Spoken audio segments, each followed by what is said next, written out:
আজ থেকে ৫,০০০ বছর আগে যখন পৃথিবীর মানুষ গুহায় থাকত বা কাঁচা ঘর বানাত, তখন ভারতে এমন এক সভ্যতা ছিল যাদের শহর ছিল আধুনিক নিউ ইয়র্কের মতো পরিকল্পিত।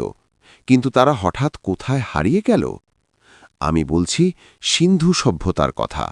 হরপ্পা আর মহেঞ্জোদারো, যেখানে ছিল পাকা রাস্তা, ভূগর্ভস্থ ড্রেনেজ সিস্টেম এবং বিশ্বের প্রথম স্নানাগার।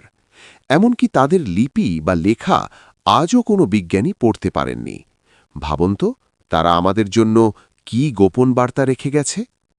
হঠাৎ ১৯০০ খ্রিস্টপূর্বাব্দের এই বিশাল সভ্যতা তাসের ঘরের মতো ভেঙে পড়ে কেন?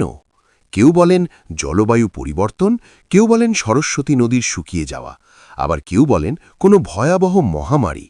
এমনকি মহেঞ্জোদড়োতে পাওয়া কঙ্কালগুলো দেখে কেউ কেউ মনে করেন কোনো বিশাল বিস্ফোরণ ঘটেছিল। বিশাল সাম্রাজ্য, উন্নত প্রযুক্তি, অথচ কোনো রাজা বা যুদ্ধের চিহ্ন নেই। সিন্ধু সভ্যতা আজও ইতিহাসের পাতায় এক বিশাল প্রশ্নচিহ্ন। আপনি কি মনে করেন তাদের ধ্বংসের আসল কারণ কি ছিল?